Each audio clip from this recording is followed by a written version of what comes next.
Hello and welcome to another Win Daily Show. My name is Michael Raziel, and I have my man Sia Najad here. There is no more Jason, so nobody has to worry. Sia, how you doing today, buddy? I'm good, man. I want to know how the bachelor party was. Clearly, you took an ill-fated decision, or you lost a Hey, bet. Like what happened here with the whoa mustache? now. No, I'm the biggest fan of my mustache. I'm the biggest fan of my mustache. I love it. Most people with mustaches are the biggest fan of their Yes, mustache. I would have one every single day of my life if I could. That whole, as you said, I was at the bachelor party, so it's that whole marriage thing that kind of gets in the way is what I'm finding out. But no, I would keep it. I rock it. My confidence level is through the roof when I have this thing on. There's sincerely, man, there's nothing else like it. So hopefully, I don't know, we figure it out one of these days and I can find a way to keep it forever. But until then, I get special occasions. I get to take it out, and hopefully everybody else likes it as much as I do. So Michael, we got a bunch of sports to talk about. I think we're Yep. going to lead maybe with PGA, get into some NFL, some really good NFL stuff, and then we're Mhm. going to go into MLB. But just tell me real quick, how was it? Can you just tell everybody, because when people say bachelor party, they assume like Yes. debauchery and strip clubs and all this stuff. Can you just set up the scene for what you did, because it was So we obviously went, different?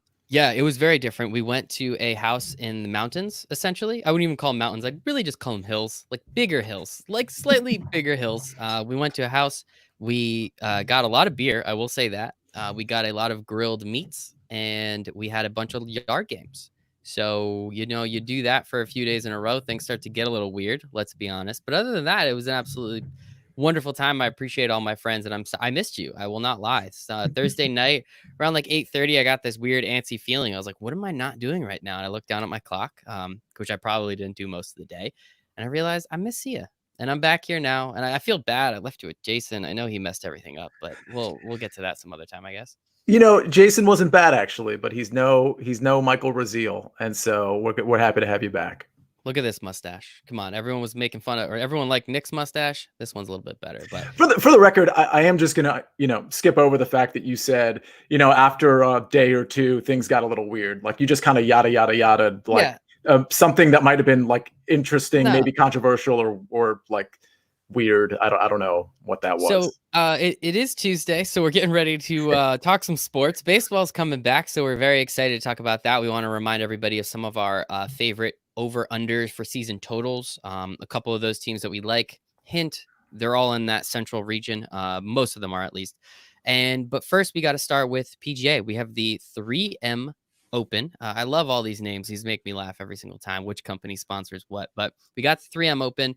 We have if I'm not mistaken, a watered down field was, I think, the word you used in your article, which, by the way, everything's not free on Win Daily Sports anymore, guys. We're sorry. Huh. Sports are back. Yeah, we gave everyone everything for so long, and we finally had to put that paywall up a little bit. But you know what you can do, Sia?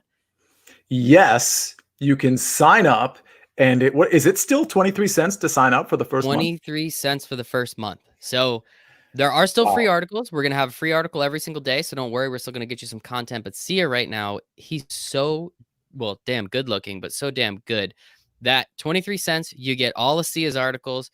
You get all of Brian's articles. We're very excited to have picks and pivots on our team. We got the Discord.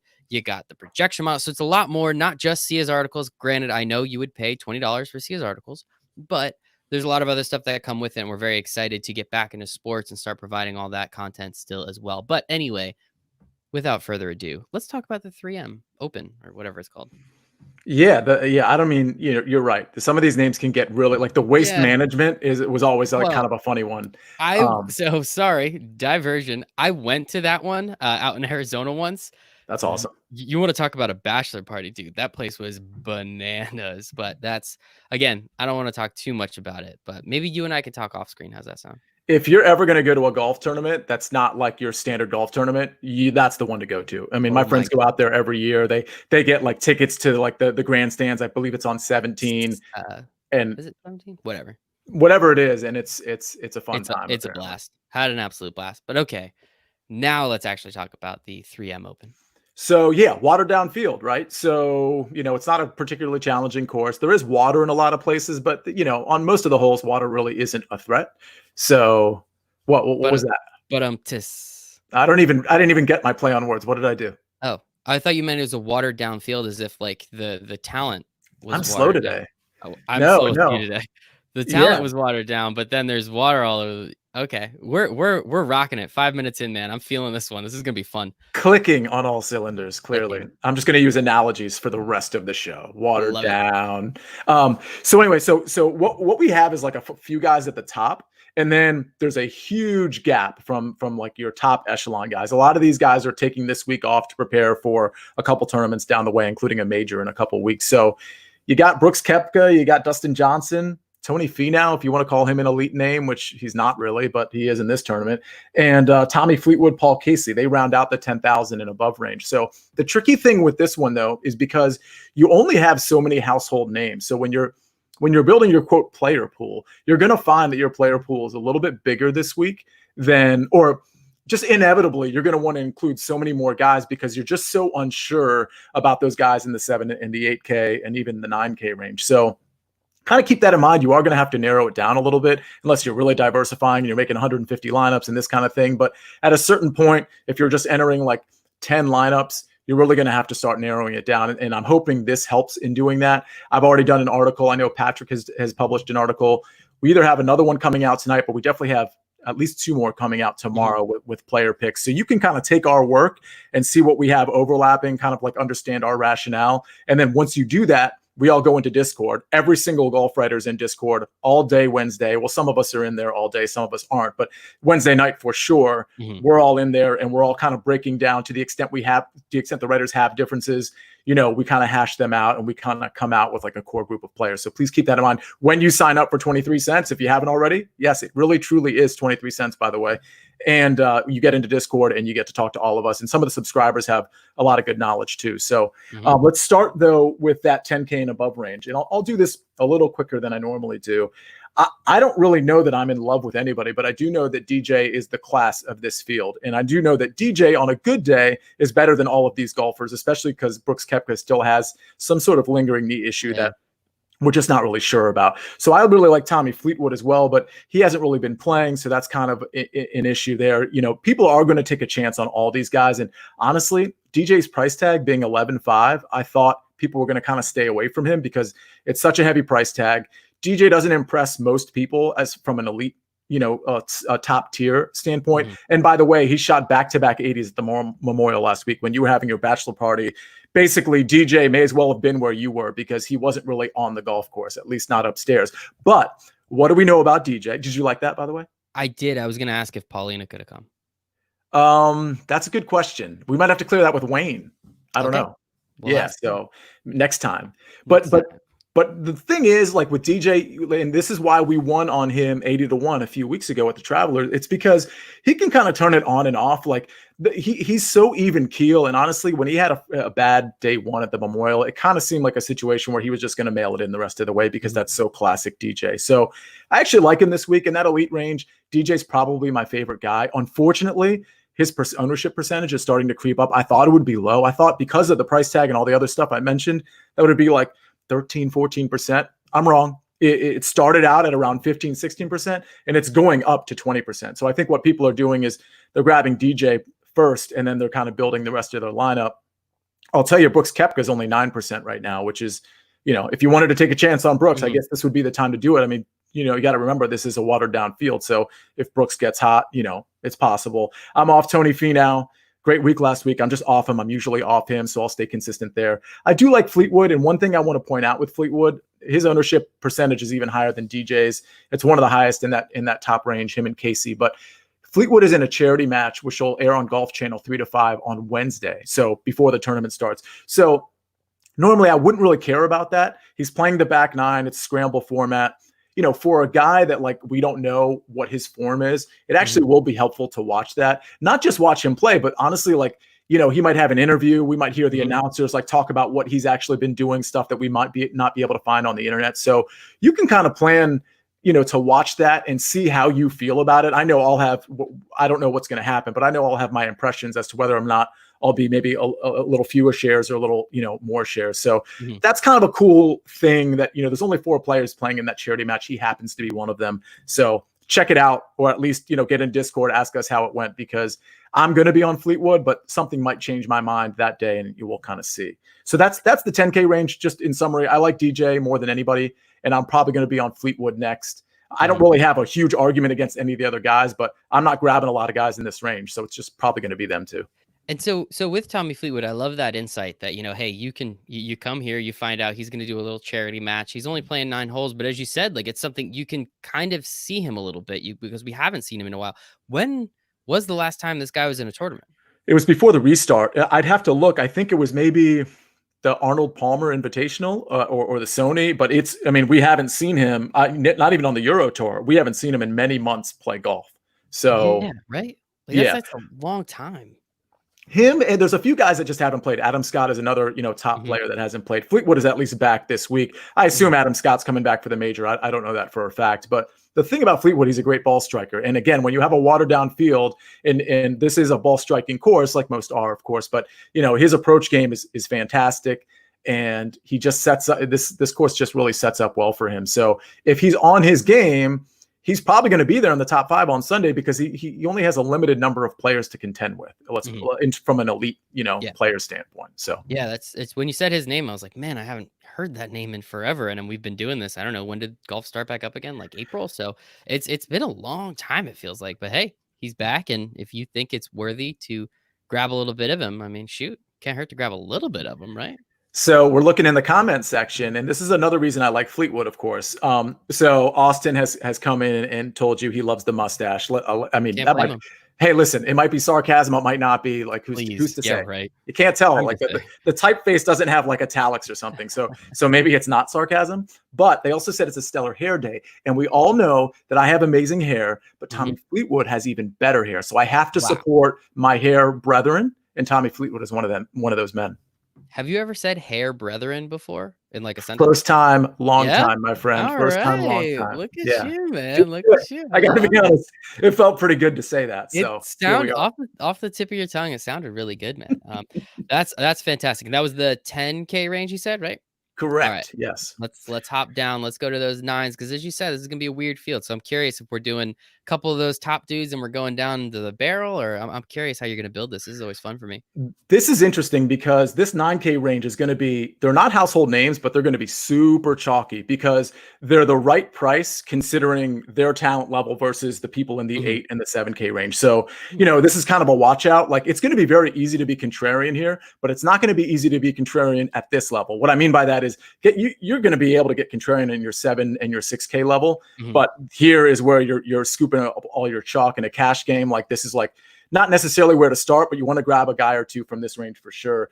Bubba Watson is the only guy that's probably not going to be chalky, but I got to say, Isaiah was talking about this with our golf group earlier today, and I think Steven agreed as well.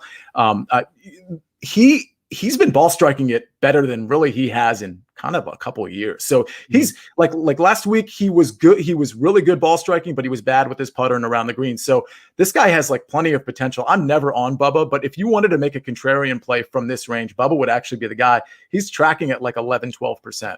So that's really not bad, considering the next few guys I'm going to talk about are all over 15%, essentially. Matthew Wolff is one of those guys. I'm not on him. Lucas Glover's 22%. He's just been kind of like rock solid. He was good last week at the Memorial. He's been top 25, I believe, his last 5 tournaments. I don't know. Last week, I don't think he finished top 25, but the 4 tournaments before that, he was top 25. Great ball striker. He fits all the thing about him is I don't think his win equity is that great. He usually fades on Saturdays and Sundays.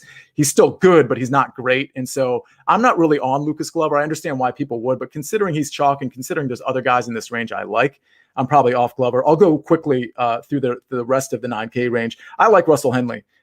He's not a household name by any means. Yeah, I was going to say, I don't have any idea who that guy is. Exactly. So off the tee, he's great. Approach, he's great. He was 7th at Workday. So that was just 2 weeks ago. He was 7th. That was a pretty decent field. 32nd at the Travelers. Like, he's definitely like peaking at the right time. Great ball striker. There's really nothing not to like about him other than the fact that he's not a household name. He's around the 15% ownership range, which isn't too bad. Whatever. It's more than you think, but that's not bad. Harris English is the next guy. Like, he's going to be chalky, probably around 20%. 4 of the last 5 tournaments, he's finished in the top 20. Excellent ball striker. There's really nothing bad to say about Harris English. He did burn some people with a missed cut. I think right when the restart happened, and he burned me too, by the way. But this is a guy I'm going to be on. A lot of people are on Eric Van Rooyen. I'm not going to be one of them. He has ties to Minnesota and probably ties to this course. He's super chalk at 23%. I think people are just going with the narrative of he knows this place, he knows this course, he's from here, he's going to want to do well. I like narratives, but that's not a road I'm willing to travel down. So if 23% are on Eric Van Rooyen, I am firmly off him 100%. I'm not down with that. By the way, he's 8,800, so I just accidentally dipped into the 8,800 range, but that's the 9K range. I love it. I don't really know who any of those guys are. I know we've talked about Harris English before. I know we've talked about Matt Wolf. Whoever that last guy was, I honestly don't think you've ever said his name to me. And neither has my grandpa. So that means I've probably never heard the guy's name. He goes by EVR. And so if I've ever referred to him, much like I referred to, Harold Varner III as HV3, hashtag RG3, hashtag, what is that, like 1,000 shows in a row? I love it. Yeah, anyway, the point is he goes by EVR. I knew that was coming. God damn it. I knew that was coming. Once you went to acronyms, oh man, I knew that was coming. You got me, Sia. I thought it was a clever way. It wasn't even in football. So I appreciate that. I appreciate when it's a little bit more fun like this. But yeah, Mr. Griffin, I hope you're listening. Yes. Come on the podcast. That's damn, you got me all flustered now. I don't know what to do. Anyway, whatever. Go on to the next range. I don't even care. So we're in the 8K range. I've already talked about EVR. And the next guy up is a guy that we've heard a lot about because I hit an outright here. This is one of the outrights I hit in back-to-back weeks just a couple weeks ago. So I had that DJ 80-1. 4 days later, I'm picking a first-round leader. It's Doc Redman at 50-1, and bang. So I'll be on Doc Redman as a first-round leader again. I believe it's 60-1 this week, which is pretty cool that it's worse odds than it was the first time. But anyway, listen, the guy's metrics are amazing. He's going to be super chalk as well. He's going to be like 25%. So I'm not going to be overweight on him. I'm going to have some shares of him, but not a ton. But listen, he's good off the tee. He's great on approach. Last week he was bad, but he was bad with his putter. It was hard to putt last week. He was bad around the greens. The rough was high. Like there was a lot of reasons why you would be bad with your short game last week. And that's what Doc Redman was. He's not going to have to worry about that here. So in a cash game, Doc Redman is like a super lock as far as I'm concerned. He has a legitimate opportunity. When I talk about win equity and upside, I'll take Doc Redman over Lucas Glover. Lucas Glover, maybe, you could argue he's the better golfer, but I just think he wilts late, and I feel like Doc Redman is more on the rise, and Glover's just more on an even playing field. So that's 8,700. I'm going to skip over Henrik Norlander. He's been hot. I'm not on him this week. Sam Burns is an interesting play. He's kind of chalky too. This is a course that's going to have 3 par 5s that are like kind of gettable that you can get to the green in too. Sam Burns is one of those guys, much like DJ. I'm trying to think of other guys off the top of my head that can. Luke List is another one of those guys that can maybe get there in 2. Burns is one of those guys. So if you're looking for like eagle opportunity, Burns is your guy, and I would have no problem with anybody that wanted to be on Burns. Again, not a household name. List is the next guy down there. He's been hot. I'm not on him. Brandon Todd is on here, but he withdrew. So there's really nobody else in the 8K range I like other than potentially Max Homa, who has missed 1,000 cuts in a row. Yeah, and hasn't he? And everybody's been on him. But you remember a couple of weeks ago, I told you I wasn't on him, and that the industry was sort of catching up, and that was right when I was going to be exiting. So it's worked out for me. But I got to say, in this tournament with this field, knowing that he's very cognizant of the fact that he's missing these cuts because he sort of said that on Twitter. So if he was going to make a cut, it would be here. But are you going to pay $8,000 for a guy just to make the cut in this field? I don't know. I'm not really sure the upside is still there like it was very early in the year. So I'll have a few shares of him, but not too impressed. That ends the 8K range. And you love Max Homa. That's just crazy. I do. And I know you said a couple weeks ago you were off of him, and you gave your reasons. And hey, look at that. Sia was right about golf again, guys. But it's just one of those things that it is crazy that he's been pretty bad for the last few weeks at least. So hopefully he can figure it out. And you're right. If there's a cut to make. Who are some of those 9K guys again? Like, who the hell are we playing in this field if this dude can't make it now? I don't know, man. That's true. Bad.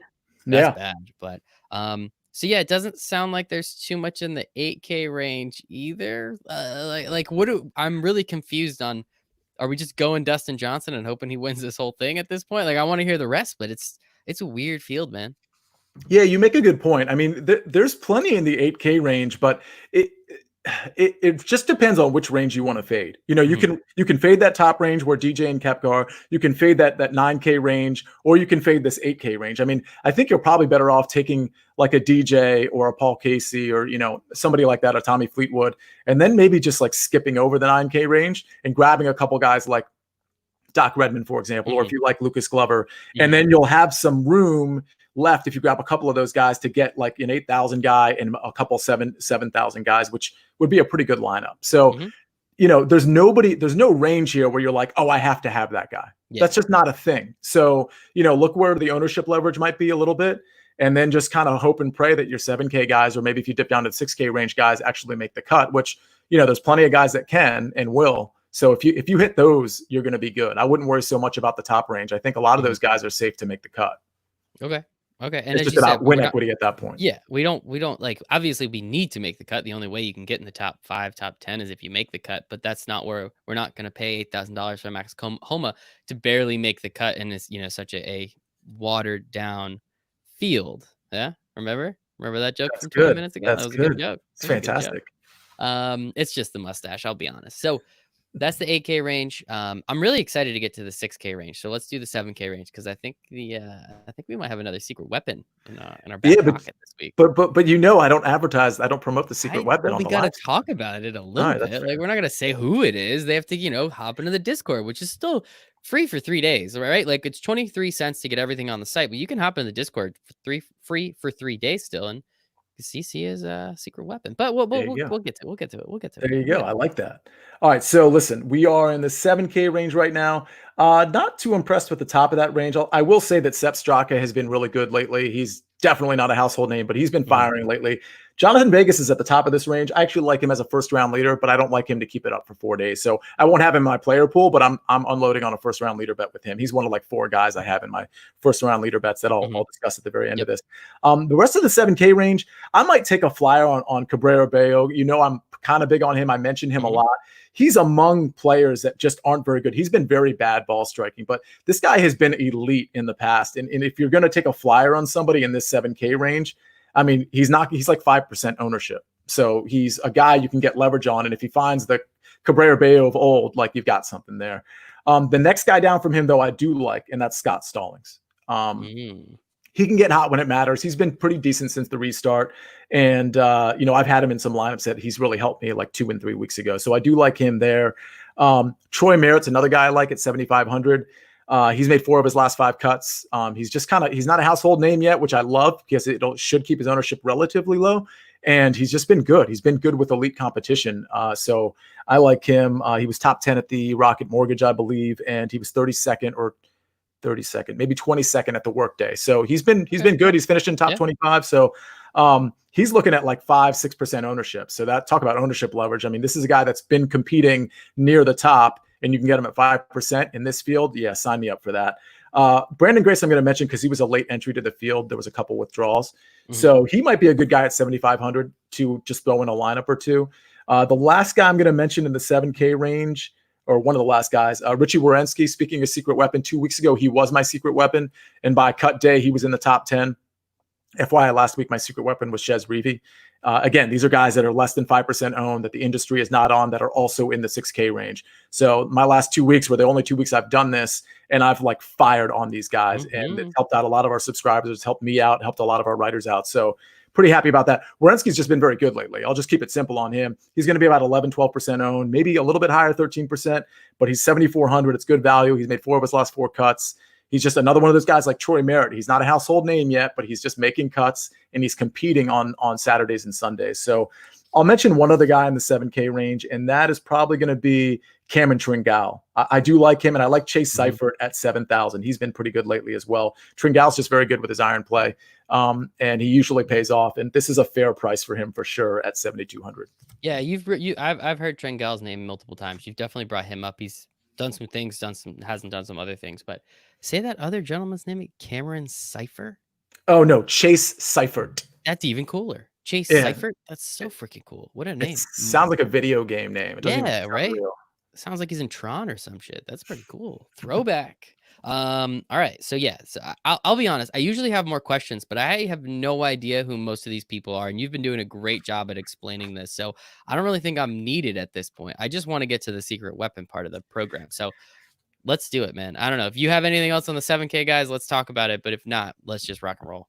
No, and I'll just mention a few 6K guys because listen, the reality, especially with the watered down field, Yeah. you don't really want to go into this range because this is like, the 6K range maybe 3 weeks ago where the talent level was high. Like there were some really like legitimate Hmm. golfers in that Yeah. range. I'm not saying these guys are not legitimate, but I mean, there's not much reason since it's very easy to sort of fade the top or fade some guys at the top. I don't know that you need to go this low. But there are some, quote, diamonds in the rough. One of them is Chesson Hadley. I've been on him the last few weeks. It's paid off and it's not paid off, to be honest with you. But he's a great ball striker. He's one of the better ball strikers in this entire field. He just can't put his game together. And he's just another one of those guys that, like, if I see good approach stats and I see that he's good off the tee and he's only 6,900, yeah, you can sign me up for that. So he's probably my favorite guy in the 6,000 range. He's looking like he's tracking towards 10% ownership, which is kind of a lot for this range, but nothing really to worry about. Again, there's plenty of places to find your ownership leverage, and 10% isn't bad anyway.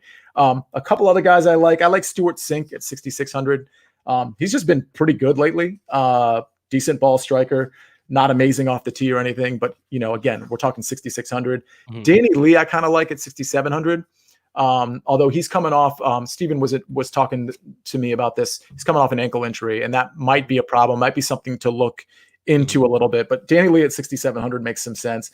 I'm going to save my secret weapon. I'll be honest. I'm debating between two guys on the secret weapon. So Discord's going to find out about him tomorrow. If there was another guy for me to mention in the 6K range, I kind of like Roger Sloan. These are punts, and Cameron Davis. They're both 6,500 and they're both under 5%. And neither of them qualify as my potential secret weapon play. So I'll probably stop there. That's the 6K range. Hopefully you don't have to dip into it too much, but Yeah.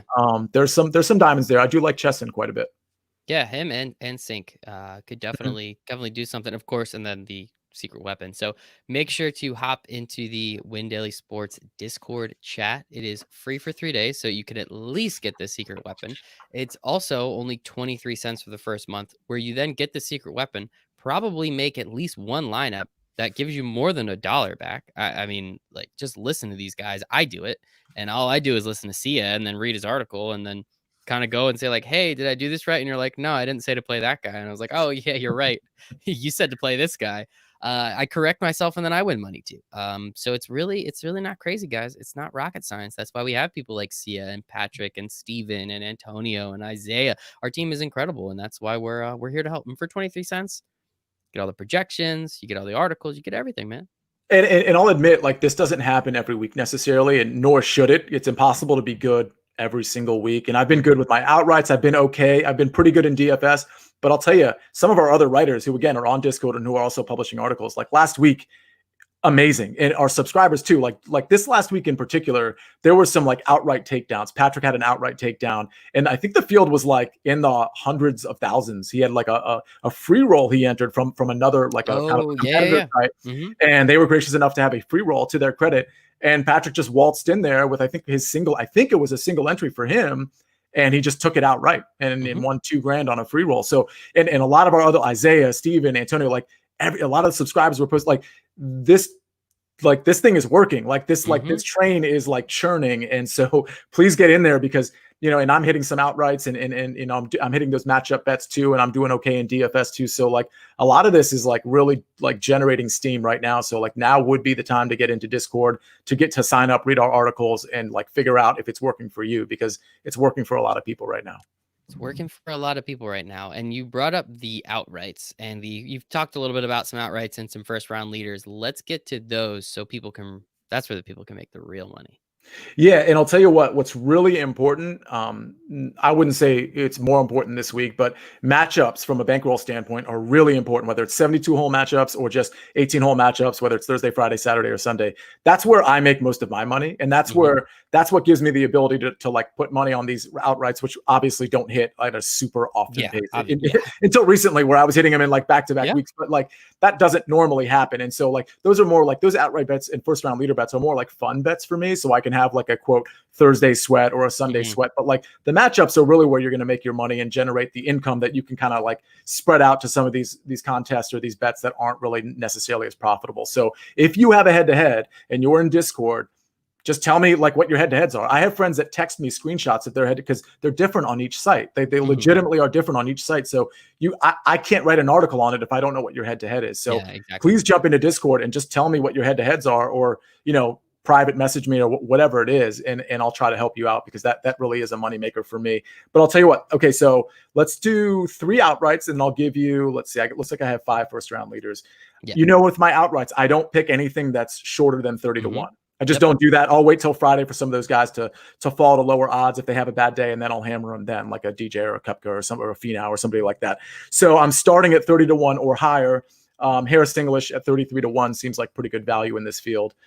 Keep in mind, he was really good on Sunday on a day where everybody was pretty much terrible and the wind was howling and the greens were super fast and the pin locations were in impossible places. I think he shot even par, which is like a miracle. That's like the equivalent of shooting like a -6 on a day like that. I mean, I think the average was +4 on that day. So he was killing it. So he's a good ball striker, but like, I think he's going to jump on this course and be like, man, this is easy compared to Sunday where I was also kind of killing it. So I like him. Henley at 40 to 1. I might be a little bullish on Henley, like, to have him in so many lineups in DFS, but I do think he's just kind of a hidden gem right now. And I think he's kind of one of those up and coming names. He's perfect for this course. And I'll go Richie Werenski at 80 to 1. I just think I've seen him compete. I've seen him like be among the top 10 on Sundays. Again, watered down field. I'm trying to get a guy when he's peaking, not when he's already peaked. And I feel like Richie Werenski at 80 to 1 might actually be a decent play. Listen, it's 80 to 1. I'm not calling my shot saying he's going to win necessarily, but I am, but I'm not. I was going to say, you're an 80 to 1 kind of guy. It's true. I'm an 80 and a 50 to 1 kind of guy. But like, listen, if you were going to pick an 80 to 1 shot, this guy has the moxie to actually maybe pull it off for you. And then the final thing on golf, and then we'll move on to the NFL news, which I'm really excited about, is first round leader. I'll just give you a handful of them. Sam Burns, again, that's the guy who can get to, get you your eagle opportunities. 50 to 1. Doc Redman 60 to 1. Charlie Hoffman, I think, is interesting. His game is sort of has found its way. And I remember years ago him like dominating first rounds and then just sort of tailing off. So him and Jonathan Vegas fit that mold, and they both happen to be in the 60 to 65 to 1 range. So Burns, Doc Redman, Charlie Hoffman, Jonathan Vegas, and my last guy at 80 to 1 is Scott Stallings, who typically, if he's going to have a good round, it's going to be early and it's going to be in that first round. And then he also will sort of tail off like some of these other guys do. So these are kind of like first round guys, not necessarily overall tournament guys. I love it. There you go, everybody. We just got all our DFS information out there, which more is still to come. One thing that we always preach here is tomorrow night around, I'd call it around twilight, 6 o'clock, the sun starting to, creep over the trees a little bit. I'm trying to paint a picture. I hope this is fun for you, Sia. And then that's when I get this email, this glorious, beautiful email from our writer, Stephen Pillardi, Sicily Kid, as we like to call him. And this gentleman has all of the information that you'll ever need on ownership data. It is insane. It's funny because I've seen other people be like, what do you mean that you don't know the ownership percentage of the Millie Maker, or you don't know? And he's just like, I promise I get pretty damn close every time. I actually think it was Nick. It was Six Picks. He was like, yeah, well, like on this website, it's this, and on this website, it's this. And he's like, I pay a lot of money to make sure this thing is right. And I think he was like almost 100%. It's like ridiculous. So the ownership percentages that guy gets is amazing. So on Wednesday, make sure to get his article, then hop into Discord. Then we could talk it out. That way we can really know, how do we get a little contrarian? Where do we make these GPP plays? Who are we doing for cash games? And of course, C is always there for betting. So it's incredible. Yeah, Steven he doesn't get his information from websites. Let's put it that way. No. And by the way, I'm not criticizing people who do that, but he is working certain algorithms that he either creates or has access to, or consults with people who have that. And so that's where he's getting it from. And it's really kind of pinpoint. And sometimes that stuff can make the difference, especially if you're playing the Millie Maker. I mean, if it's a single entry contest and you happen to be off by 3 percentage points on a guy, he's 18% instead of 15%. It's not going to like kill you by any stretch of the imagination, but like, those bigger GPPs, you kind of do want to know what the actual percentages are instead of what the sort of guesstimates or hypotheses are. And Steven's got that for us. So that's pretty cool. It is absolutely incredible. So we appreciate the hell out of him. Of course, Sia, we appreciate the hell out of you and your hair. I've gotten a lot of hair comments today from Austin and Zach. So we appreciate the both of you. Do they not have hair? I don't know. Is this like a thing? Poor guys. I Well, have a lot Austin of hair. has hair. He's been on the show before. Is it that much hair though, Austin? I don't know. I don't know. We'll have to see. But we appreciate everybody, of course, here on the Win Daily Sports team. It is a blast. We have a lot of fun. We're just so excited the sports are actually coming back. Zach says he doesn't have hair, so that's why he always loves his hair comments too. We appreciate the hell out of you, By Zach. the way, Oh, Zach, I think Zach wants to come on the show because he has he some does. NHL insight to give us, Yes, he right? And does. we're starting in like a week, right? Hmm. So Next week. we're gonna have to work that out, get him on for at least like maybe 10 minutes or something, and start Yeah, chatting with us. I think NHL. I love NHL. It's just unfortunately like the rest of the country doesn't really care. So I'm all in for it. I already told him I'd love to get him on. We can talk about it. We could see what's going on, especially with all the betting and all the weird and wacky tournament play that they're doing. They're pretty much just giving us an extra round of playoffs, which I'm 100% in on because there's nothing like hockey playoffs, man. I love it. Mhm. So it would be great. And Zach says it would be a dream come true. So Zach, we will make that dream come true right after C and I go to Disney World because I think that's open. But we can move on to the NHL or NHL. You got in my head, Zach. You got in my head. Move on to the NFL news. So there's a couple. There's really just one thing that came down. Two things I think that are kind of important. Most likely, I think it was last night, almost about 24 hours ago. Adam Schefter came out and said that the NFL has essentially agreed or will agree to a zero game preseason, which is, weird when you say it out loud. But again, we kind of understand what the heck's going on. They're trying to limit as much as they can. I think there's some things they can do, like the Giants and the Jets could probably play each other, that kind of stuff. But zero game preseason. And one thing we were going to talk about a couple weeks ago before our show, we just had so much fun, we never got to it, was these rookies and what we feel and what we think. I mean, again, we're seeing it be the trend that teams barely even play anybody that would be a starter. I mean, we've seen the Rams do it for a few years. It's worked once, it didn't really work a couple times. So it's definitely starting to become a trend and it's starting to make more sense. And you save bodies, there's no injuries that way. But with rookies, I mean, there's nothing like game speed. I know they practice hard, they do a lot of stuff. So we wanted to go over just some of these rookies that we may have been high on or may have been not so high on. But now, again, with like, we don't know what training camp's going to look like. Right now, it's limited to about 80 players. So it's actually getting cut a little bit. So it's going to get really weird. So first off, let's talk about the zero preseason game schedule. How do you think that just affects the NFL overall? I feel like this is going to be the sloppiest season we've seen since like the replacement ref season.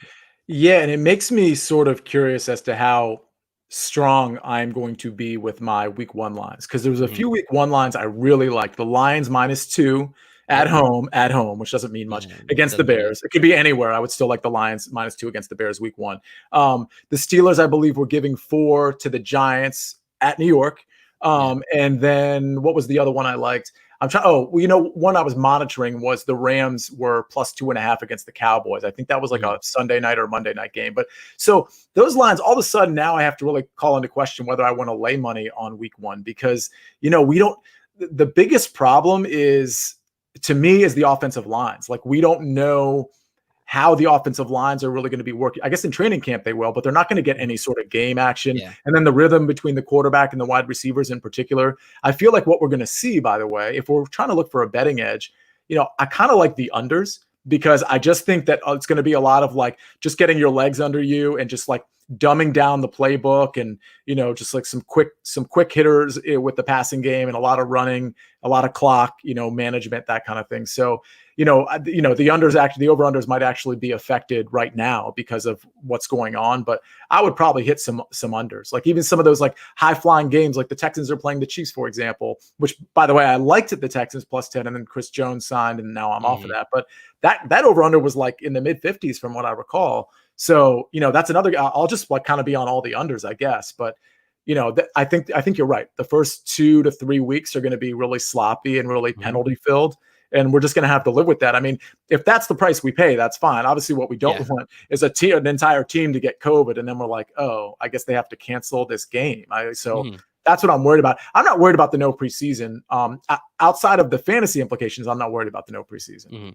Yeah, I think it's just gonna be real sloppy. We see teams usually at least work out some of the kinks. I feel bad. I guess. I don't know, mostly because I'm a Giants fan, but for any first year head coach or any new head coach of a team, Ron Rivera on the Washington Football Club, I think we'll just call it Washington FC at this point. But I think those teams are going to have trouble. You brought up the offensive lines. We'll be talking about that in a little bit. And a couple weeks ago, when I was still on Sirius, I wasn't there this last weekend because I have this mustache now.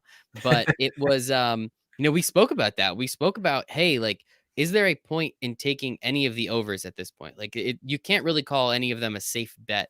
We have to see what Vegas does if they move any of the over unders on season totals for players specifically. Drew Brees, I think, was 4,300. Now we have Nick's 80 model, but even he came out and says, like, hey, this might not be the best year to debut something now because we don't know what the hell is going to look like. We don't know what the travel schedule is going to look like. That's the only thing now. Road games are just, well, you had to travel a couple hours, I guess. Like, that's the only thing that changes. So it's going to be weird. But as you said, if that's the price we pay, I'm in.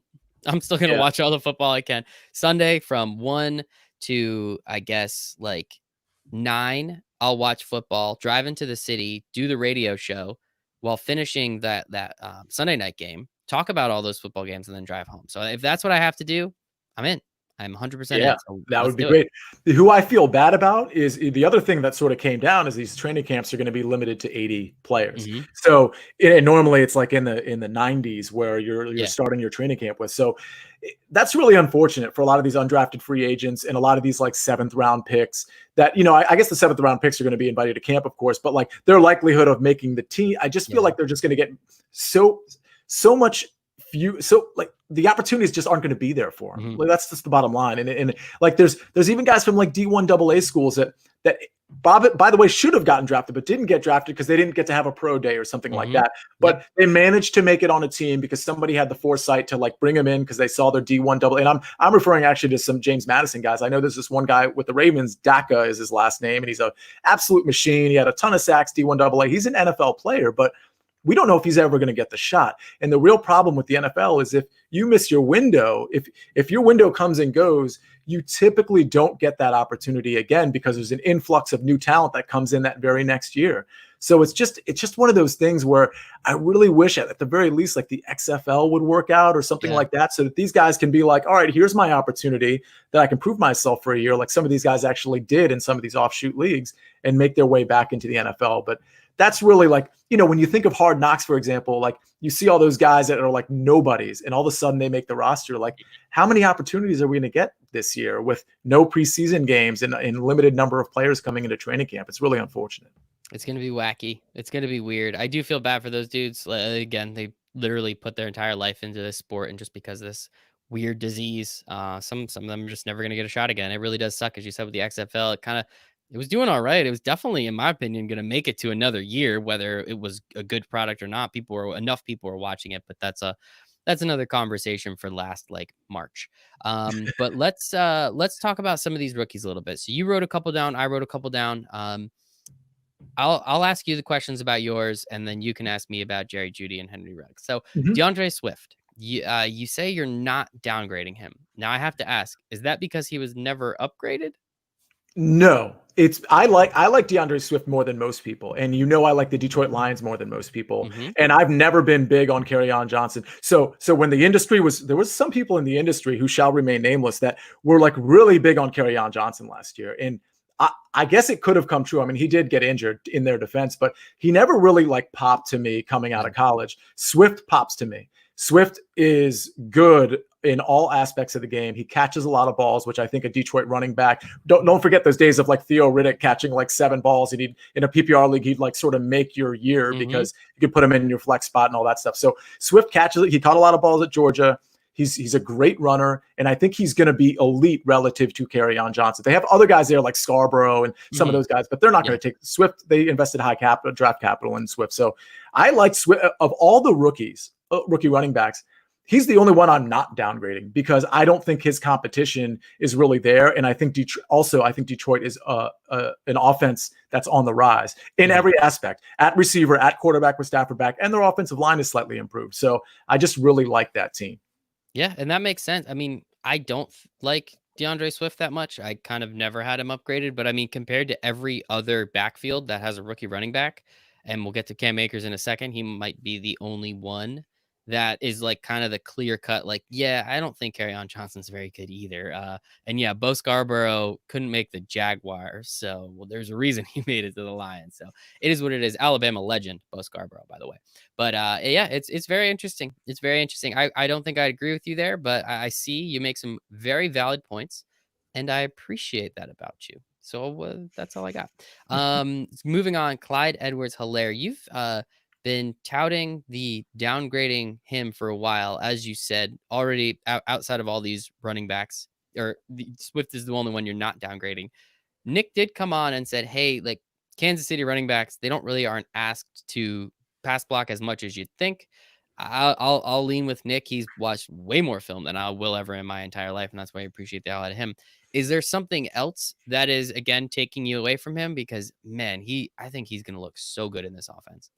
The only reason I don't absolutely hate Clyde Edwards-Helaire from a fantasy standpoint is because they invested such a high pick in him. If he was a second or a third round pick instead of where they drafted him, I'd be like, this is Damian Williams' show until it's not Damian Williams' show. And I think we sort of forget that Damian Williams was really good running and catching. And by the way, should have been the Super Bowl MVP, but we know we always give those to quarterbacks. Yeah, listen, Williams was so good in that game on so many different plays. And let's be real about Mahomes. He wasn't good until the fourth quarter. And by the way, he wasn't good until about 6 minutes and 42 seconds left in the fourth quarter. So, I mean, like, I understand we always have to give it to the QB. He's the superstar, but that was Damian Williams' MVP trophy that was basically stolen from him. I just think Damian Williams is a pretty good running back, and I'm not sure Clyde Edwards. So listen, we have a lot of running backs that were really good in college, a lot of Alabama running backs too. And I understand this is an LSU guy, but that were really good in college, but partly good because there were so many weapons on the field, and the field was so spread out, and the threat of the pass was so significant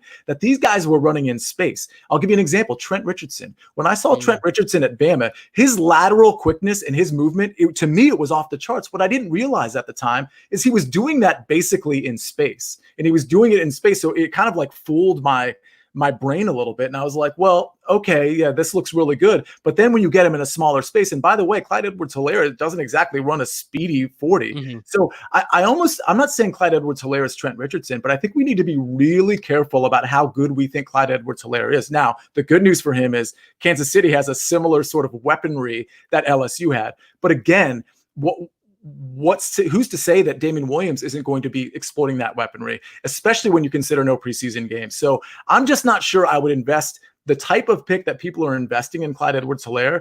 I'm way off of that. And I'm fully committed to the idea of taking Damian Williams later in a fifth or sixth round or whenever he's going and just letting them have Clyde Edwards-Helaire.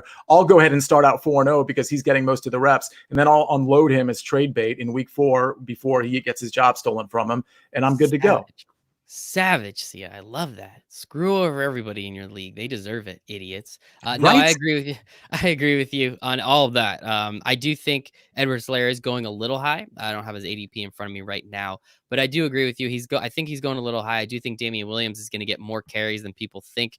I think the pick was just, hey, let's give Patrick Mahomes more toys.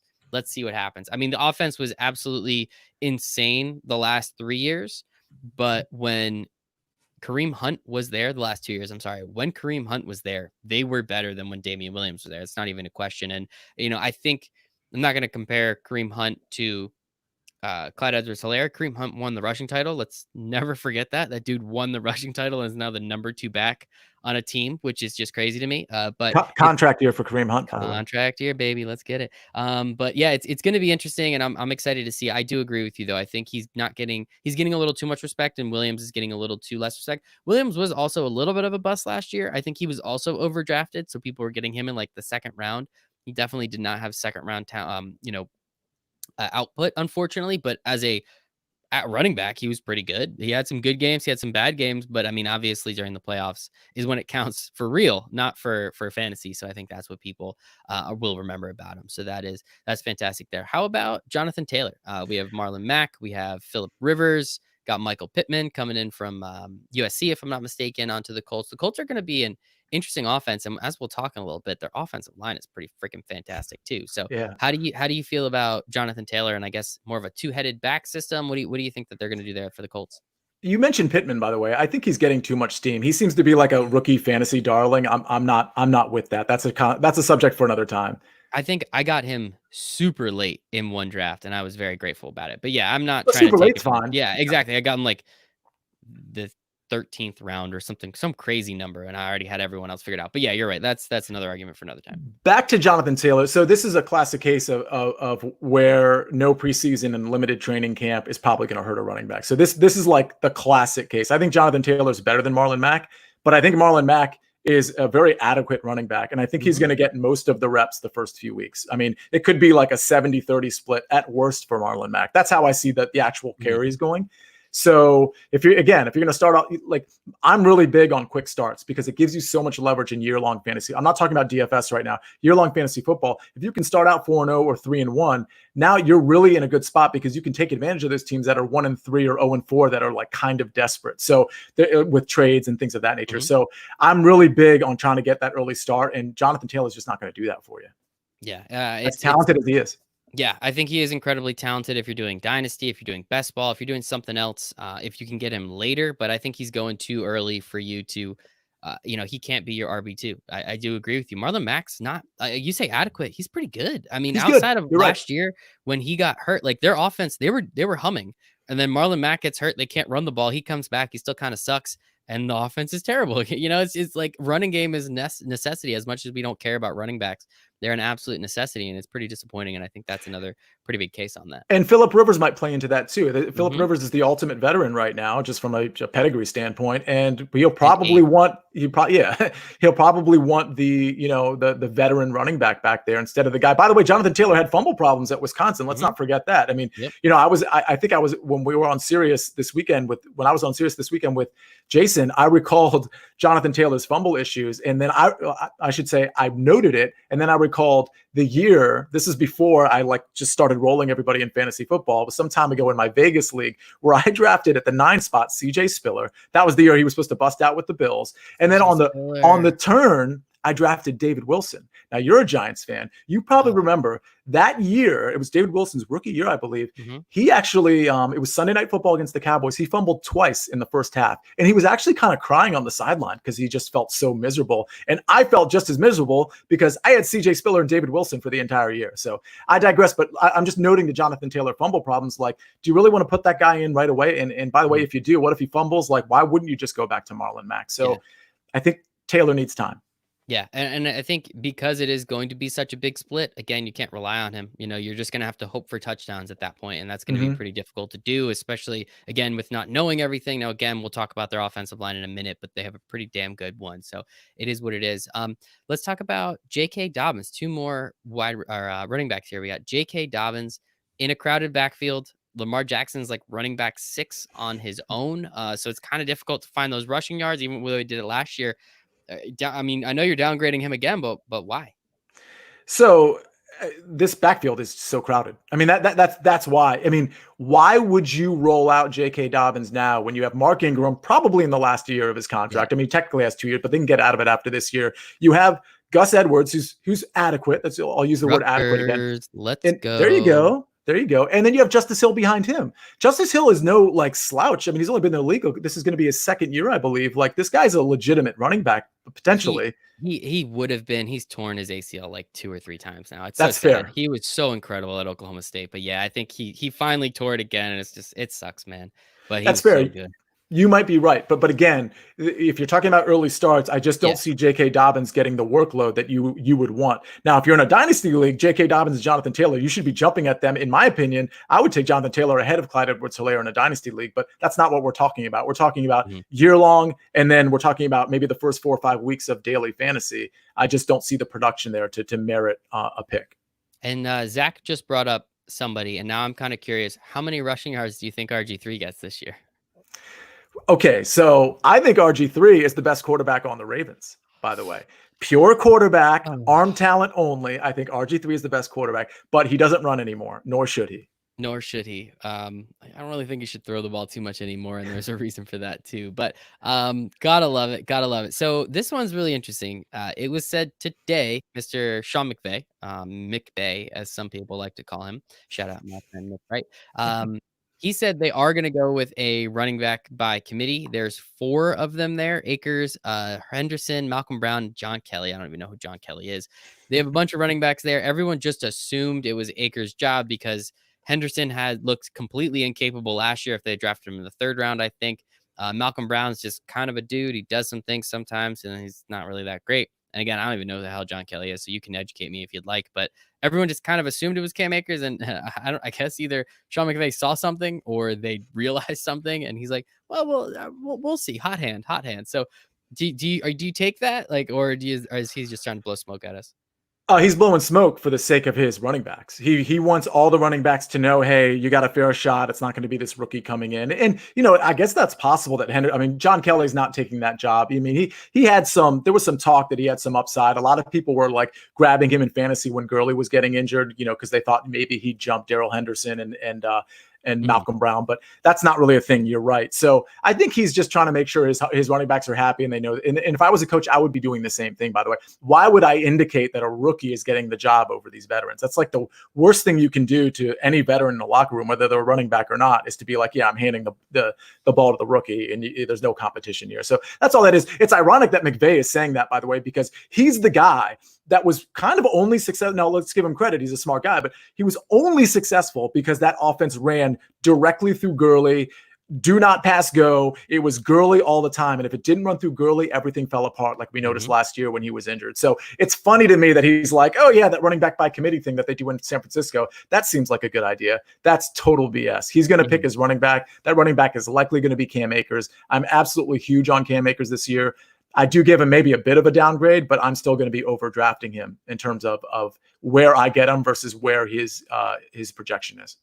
And I respect the hell out of that. I agree with you. I don't think, again, what we saw from Henderson last year, again, Malcolm Brown is a backup's backup. Like he's a good guy to have. He'll score a couple touchdowns. He'll get, I don't know, 500 yards. It'll be perfect. But I don't think there's any shot. It's Cam Akers' job. It's his to lose. If he wants it, he's going to go out and take it. And I think that's really all it comes down to. I agree. It's just a lot of smoke, but I saw some funny things on Twitter today, which definitely made me laugh a little bit. And I will quickly go over. I think Jerry Jeudy is still going to be great. And I think Henry Ruggs, he's had a weird offseason. Take the under on the 740. I went in on that over 740. I'm off of it now. So fade me on that, or double fade me, whatever. Double Jeopardy. So we'll figure out how that goes there. So let's quickly, do you want to talk about offensive line for a second? Yes. I mean, you know what? This is probably a better topic. I covered it a little bit on Sirius this weekend, but I do want to do a deep dive, and we can do this sort of together, on Sirius, like, well, with Jason, but on separate days or whatever. But the reason I wanted to talk about offensive lines at all is because we don't have a preseason. So who are we leaning on for teams to come out firing, like just from week one forward? It's going to be the teams that have good leadership and good offensive lines. And by good offensive lines, I mean offensive lines that have played together in the past or have largely played together in the past. And so on here, I just noted a few, frankly, that had like all 5 guys coming back or 4 or 5 guys coming back who also have like, a good team around them. So teams that if you were looking to bet somebody early or somebody to just kind of like not have to worry about the first few weeks sort of flailing, it's these teams. Yeah. And I like that. So yeah, let's secret weapon this. Do you want to secret weapon it? Sure, let's secret weapon it. Yeah. Let's make people listen to us on Sirius. I like that. Fantasy Sports Channel 210/87. We are on 11 to 1 p.m. to a.m. But you can find us on demand. So you can listen to me Saturday night if you'd like. Stay up late, maybe have a cocktail or two. Or, if you're at a bachelor party, make a mustache. And then if you're not, you can, I'm usually not up that late, so it's kind of funny.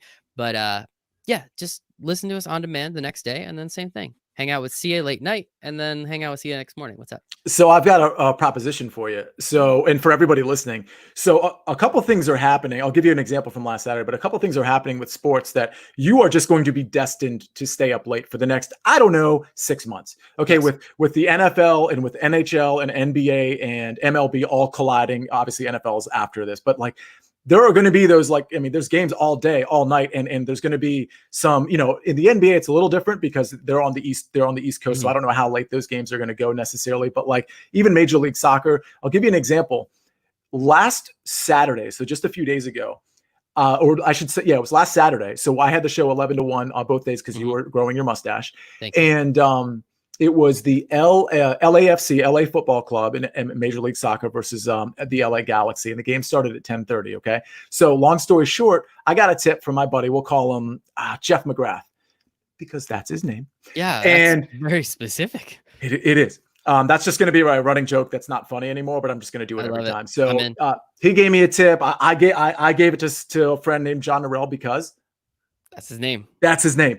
And so we all started watching the game. The point is, soccer's kind of brutal to watch sometimes. I mean, if we're just being honest, we're a sports network, but like, I mean, it can be tough, especially if there was no fans, whatever, but it was entertaining because we had money on it. But the point is, that was a perfect time. The game started at 10:30. Our show started at 11. It was a perfect time to mute soccer because why? And throw on your earbuds or whatever it is and listen to myself on Sirius XM. So that is, there's going to be all kinds of, whether it's NHL or NBA, there's going to be all kinds of opportunities where you're going to have to stay up late. So instead of listening to the announcers who you're going to say the same thing they always say, listen to us on Sirius XM Fantasy Sports Channel.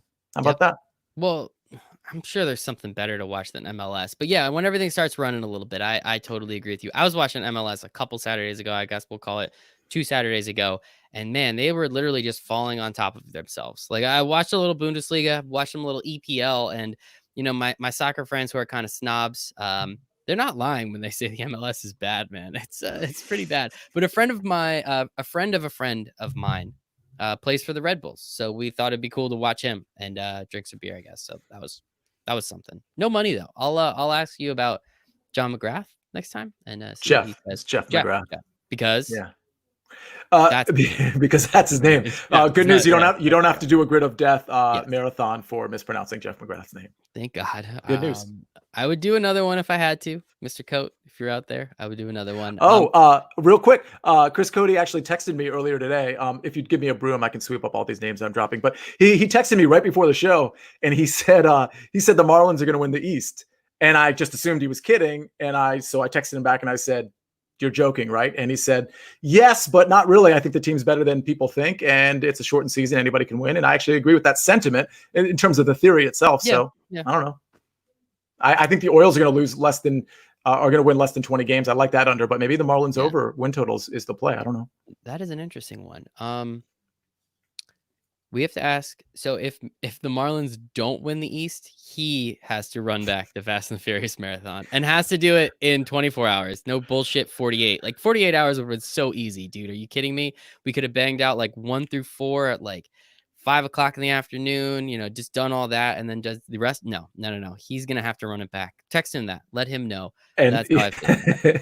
And he has to watch it with a friend, and he has to close it with a handshake because that's critical. You have to finish with a handshake because that's what two gentlemen do when they finish 17 and a half hours of Fast and the Furious. So there was some baseball stuff we were going to talk about, some over-unders, but honestly, it's a long show already. We had some fun with it. One thing I will say moving forward, we will be doing live streams at least Monday through Friday moving forward for MLB and for NHL. Damn, Zach got me with NHL again. Damn you, Zach. Maybe a little NHL too, but NBA and MLB, we will be having live streams moving forward every single day. You'll probably see me on a lot of them because, man, do I love to be on the camera.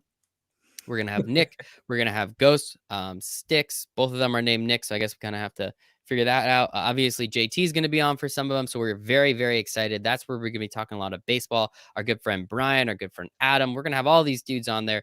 They're going to be teaching us about betting. They're going to be telling us about DFS like Sia does every day with golf.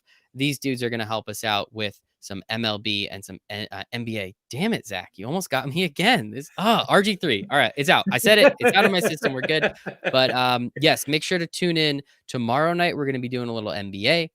Then Thursday is when we start the live streams for the MLB. We're going to do Thursday. We're going to do Friday. We're going to do Saturday. We're going to do Sunday because, hey, it's the first weekend of baseball. We're going to get it. And I'm very excited. And as you said, 4 o'clock on Fridays when the Mets start. And I think the Dodgers finish with like a 10-15 game. I am 1,000,000% staying up and watching every single second of baseball that I can that day. I have 2 TVs in my living room. Haven't even needed to turn the second one on in the last 6 months. So he's probably very happy he's getting turned back on. So I will tell you this, with my wife in the other room who can't hear me, at least I hope she can't. I've already drawn up. She could be watching though, right? She should be I'm watching. kidding. She might I'm be kidding. watching. Yeah, Kate's Um, never watched this either, so. the point is, I'm an attorney, right? Attorney drop. And I'm drawing up the divorce papers now because there is no way this marriage can survive with four sports colliding at the same time. Four major sports Okay. collide. Like I don't see how it's possible, right? I mean, I may as well protect myself and draw up the papers. And Yeah, she makes you're the guy to do that, right? Should she make more money than you? Were you about to say that? Well, I don't want to say that because she's at home right now with the two small kids, but she owns more stuff than I do. Let's put it that way. Like she's been a very Okay. successful person in her life, so it's certainly possible that she should be drawing up papers, if you will. Yeah, But I yeah. just feel like I need to protect my interests here, and so I don't know if this is going to survive. It's going to be a tough climb. I'm going to be watching TV nonstop, and I'm going to be all like happy and sad with all my like DraftKings and FanDuel Mhm. sweats and my outright picks, and it's already like tumultuous with golf, like with all these other sports coming back. I don't know, man. I don't know if we can handle it. Especially with basketball being, like, every day 1 to, like, 11. Yeah, 1 to, like, 12. It's gonna be incredible, man. there's It's no gonna way be out. you're on the road a lot. You have Sirius XM radio, which you can listen to Sia and myself Saturdays and Sundays, 11 to 1 PM to AM, 210-87. You can Jason's there too. Again, sorry guys about this last Thursday. I didn't it wasn't on purpose. It does stuff that stuff just happens. Shout out to Mrs. Najad. Sounds like she's doing pretty well for herself. Not only does she have Sia, she's got a lot of stuff too. So good for her. And yeah, that's about all I got. See it. This was a great show. I was a little tired. I'm not gonna lie. I'm not fully myself. I'm kind of recovering. Again, Wednesday to Sunday is a long weekend. Um, I don't know how many beer I drank. I lost count, so that's a good thing. I think that was the idea. But this was incredible, and I'm so grateful to be back in your arms, across Well, from the computers. well, Michael, it's a good thing I like to talk a lot and like to hear myself talk because I was able to carry you Yes. today. Yeah. I So appreciate you, you're welcome. putting me on your back, buddy. But thank you to everybody over here for us at Win Daily Sports. Again, 23 cents for all of our projections, all of our articles, all of the Discord, which is absolutely fantastic. Um, I'm sorry, I'm reading text messages from Nick right now, and it seems like he's half in the bottle as well. 23 cents for all of that stuff. You get it all. You get Sia, you get me. We're here for fun. We're here for free. You guys can get that all the time. But just hang out, right? Just come hang out with us, win a lot of money, have a lot of fun. I don't see any reason to do it. Why not to do it? So, For the record, this for isn't the really record, for the record. Again, this is attorney speak, of course, yes. Your Okay. Honor. Thank you. This is a good group of guys. Hopefully, me and Michael are somewhat represented, but like this is a really good group of guys. We're not just like, I mean, it's just a very different atmosphere at Win Daily specifically. So come hang out, man. Come hang out. 23 cents. What more can we say? So, oh, well, see ya. Where can Eagles, Ravens, Bills, and Falcons fans find you on the internet? Thank you for asking. Josh Allen is terrible. Matt Ryan is average, and you can find me at Sianejad, Sianejad. And Philadelphia is a trash city. I am at Michael Raziel1 for Sia, for myself. I hope you all make it a very profitable night.